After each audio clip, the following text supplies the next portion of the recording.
Hello, welcome to Dev Radio. I am here with one of the winning teams from our March hackathon. Folks, thank you for taking the time to meet with us today.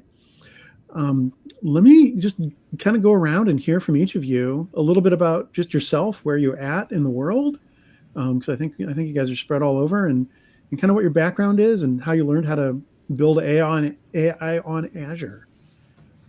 Peace, do you want to go first? Yeah, sure. I'm Peace. I am an international student in the US, but I'm originally from Rwanda. And I'm a computer science student at Emory, so that was a good background to come from. And when I learned about Asia was through the workshop that we did during the hackathon. So that was really great.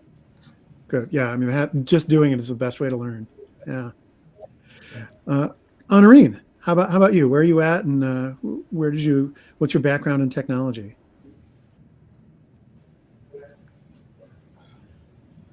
Go ahead, Honorine. Let's go to Ram. Ram, you want to tell us about yourself? And Sure. I'm Ram. I'm a master's student in the computer science program at Emory University. I did my undergraduate studies back in India. It was in electronics and communications. I think I first started learning about AI through an image processing course, and then it's been Coursera after that. A lot of knowledge that I've gained from is through online working. yeah, But since I've got to Emory, there's been a lot of medical data, and I've been involved in different kinds of AI tasks that I had to solve, and that's how I did AI. cool. But yeah, I was never acquainted with Azure Cloud Platform, but it was a quick, fast-paced environment. The week that we developed the app, and we had to learn and develop. It was a great experience. Cool. Honorine, I think your network dropped for a minute. Let's go back to Yeah, you. but now I can hear you well. Yeah, Yes. So you were asking about my background. yeah. What's your background in technology, and where are you at? Okay. I'm second year university student. Running software engineering, and I'm being specialized in machine learning. But I've started this journey back in high school. That's where I've got a strong foundation, and that's where I got curious of how the AI intelligence systems works, like how the machine you work, like you are, are responding according to what you're telling them to do.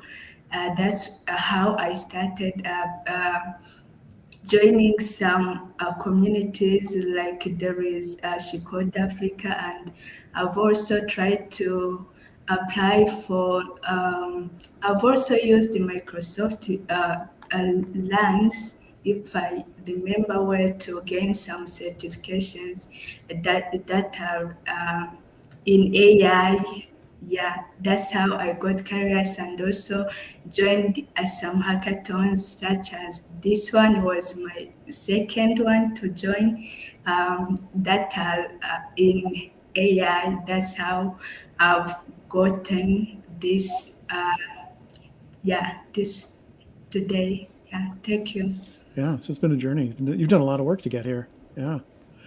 Um, you get the solution that you guys built. It was to help out um, job coaches who do supported employment, and I thought you had a really interesting insight. There's of course, a real trust connection between someone with disabilities who depends upon a job coach to get out there and be productive and do their job.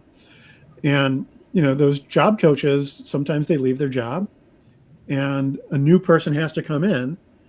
And so how does how can AI help with that very um, human problem? Which I thought it was great that you looked at that. How did you get there? What did you think about how did the project come together?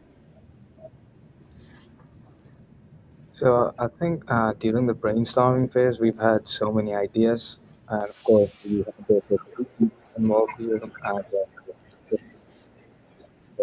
and the employee. So we were brainstorming multiple things, and actually we did not do it together, and everybody had a different perspective. I was looking at a problem purely through the employee, and I think the idea was from Peace and Andre that that would be a really good thing to do, like emotion, when especially when you're dealing with disabled employees. Mental health is really a thing that we need to pay attention to, and that's when we started. What can AI help with to make the lives of the new coaches better, whilst understanding how what the employee prefers and how they can help them navigate through their job. Yeah. You had, I mean, I remember at one point there was a really interesting graph about the day that, there's like the day that there's like a highlight. Yeah. Um, and so what were some of the things that you actually did to kind of capture this sense of, the emotional investment and how we could help? You want to take it, please? Yeah, sure. Okay. So like Ram said, so we were trying to find a way we can use emotional intelligence preservation. Like we were thinking about how can we make the next coach during job turnover get an idea of what the relationship was between the individuals and their previous coach. And we had like this chat, the chat feature where um, the individuals, the employees could kind of like have a conversation with AI about how what they think about the job. And also the coach had their own dashboard where they could um, give insights about how they're doing at work and like moments that were really reflective of how good they are at their job or the things they need more help with, stuff like that. And in that way we could get data about what was like how is the motivation of performing well going stuff. Yeah. So that's how Yeah. we got the data, Yeah. and we could find ways to make graphs to visually show the new coach how the past was. Yeah. Uh, That's Go ahead, yeah. Ron. Yeah. To add to Peace, Yeah. the initial deliverable that we were thinking about was to actually model emotions. So basically, think of it as a weather forecasting thing. If you have Mhm. enough historical data, so there's times when we were looking it through the lens of especially mental condition of disabled employees, and there were times. I mean, they might get really aggravated, and so we thought that using historical data to forecast mood, like by quantifying it through time series kind of thing. But that was the initial idea. Well, we had a lot of things in place, but it was a small window to implement everything I had. Yeah, yeah, yeah, That's the hard part with a hackathon. You always have to make some choices about what yes. you can get done and what's going to impress. Mm. Do you guys think how will this experience that you had going from just kind of studying Azure to like doing it fast? Um, how do you see it helping you, moving forward, like at your next job, or are you going to enjoy your job more now as a developer? Honorine, what about Um, you? Yeah, on my side, I feel like I have everything I need. Like we know that AI, it's going to continue to grow as we've seen it start. It's not how it is right now. So I think if I've applied somewhere, yeah, actually, but I'm waiting for their feedback. But I don't know. I think I have everything I need right now because if I'm a first learner, if I see a work and and maybe I could help. I could be helped by someone who has gone in the field before me. I think um, I can't say that I'm 100% confident, but I think I can try and go there to learn how. Maybe I will try first to find the internship in about being AI engineer, and then we go direct into applying for some job. Yeah. It's great to have that confidence. You've definitely done some real good work. Peace or Ram, what about you guys? Is going to help you out the next couple of years? Yeah, absolutely. I think so. I mean, definitely, because I think more and more organizations are moving towards cloud-based platforms rather than Yeah, in-house hosting. yeah, And I think having the technology, the cloud knowledge is really essential. I mean, no matter, it doesn't really have to be a software job. I think even if you're like going through analytics or any kind of position, I think almost all organizations are going cloud based, and the best part is Microsoft provides a lot of learning materials online, yeah, like through Coursera and plenty of platforms, and yeah, it makes it really easy for when people are starting, they're not lost, and it makes it easy for them.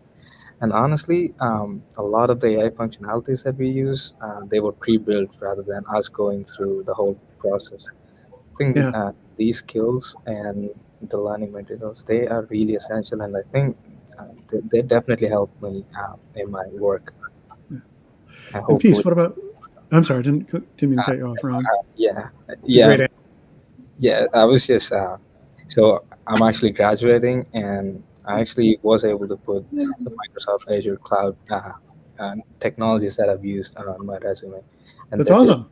yeah, Yeah, they seem to add a lot of weightage too. not a lot of people that have used these technologies yet. Yes, You guys are at the leading edge, even though you're just early in your career. yeah. Peace, what about you? What are you going to learn next? Wow, what I'm going to learn next. I was actually thinking about like what I learned from this hackathon Yeah, still. we'll tell. Okay, you can answer that question. Because I feel like after like getting together, forming a team, um, going to hackathon all at once, I don't know, but it felt like an experience of a startup and how it Yeah, feels. Like starting off with no idea and then coming up with so many multiple ideas. How do we come to something one altogether that we feel like this represents something about what I wanted? But yeah, it gave me a good experience of what it feels like to work in a startup. And I feel now like I'm not afraid to try to join a startup. Like Lynn said, trying internships from anywhere. So I feel very confident in that. Yeah. awesome. That's great. You guys, thanks so much for taking the time to learn about Azure. Thanks for taking the time to share with us today. And like I said before the call, I hope we see you in the June hackathon. You guys will build some awesome stuff then if you have the time, if you're not too busy. Yep. Um, but thanks so much, everybody. Bye. Thank you for having us. Bye. Thank you so much. Thank you.